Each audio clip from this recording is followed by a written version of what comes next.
അഫ്താവും ശ്രദ്ധയും പരിചയപ്പെട്ടു. അവർ സുഹൃത്തുക്കളായി. പിന്നീട് ആ ബന്ധം പ്രണയബന്ധങ്ങളിലേക്ക് പോയി. ഡേറ്റിംഗ് ആപ്പ് വഴിയായിരുന്നു ബന്ധത്തിന്റെ തുടക്കം. ലിവിംഗ് ടുഗദറായി കഴിഞ്ഞുപോയിക്കൊണ്ടിരിക്കുമ്പോൾ ആയിരുന്നു ശ്രദ്ധ തന്നെ വിവാഹം കഴിക്കണമെന്ന ആവശ്യം അഫ്താവിന് മുന്നിൽ ഉന്നയിക്കുന്നത്. ആദ്യമൊക്കെ അയാൾ ഒഴിഞ്ഞു മാറി. പിന്നീട് ആവശ്യം ശക്തമായപ്പോൾ ശ്രദ്ധയെ ഒഴിവാക്കാൻ അയാൾ ഒരു മാർഗം കണ്ടു: തന്റെ പ്രണയിനിയെ കൊന്നുകളയുക. അയാൾക്ക് യഥാർത്ഥത്തിൽ അവളോട് പ്രണയമായിരുന്നില്ല. ആയതിനാൽ തന്നെ അവളെ കഴുത്തു ഞെരിച്ചു കൊന്ന ശേഷം 36 കഷ്ണങ്ങളാക്കി ഫ്രിഡ്ജിൽ സൂക്ഷിച്ചു. ശേഷം ജില്ലയുടെ പല ഭാഗങ്ങളിലായി ശരീരഭാഗങ്ങൾ ഉപേക്ഷിച്ചു. ഫ്രിഡ്ജിൽ സൂക്ഷിച്ച ശ്രദ്ധയുടെ തല അയാൾ ഇടയ്ക്കിടെ നോക്കുമായിരുന്നു.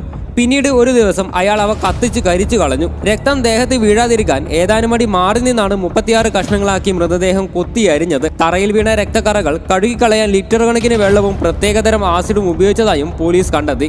മാത്രവുമല്ല, ഇതേ ഡേറ്റിംഗ് ആപ്പ് ഉപയോഗിച്ച് അഫ്താബ് മറ്റു സ്ത്രീകളുമായി ബന്ധം പുലർത്തിയതും ശ്രദ്ധയുടെ മൃതദേഹം ഫ്രിഡ്ജിൽ ഇരിക്കുമ്പോഴും അതേ ഫ്ളാറ്റിൽ വെച്ച് പല സ്ത്രീകളുമായി ശാരീരിക ബന്ധത്തിൽ ഏർപ്പെട്ടതും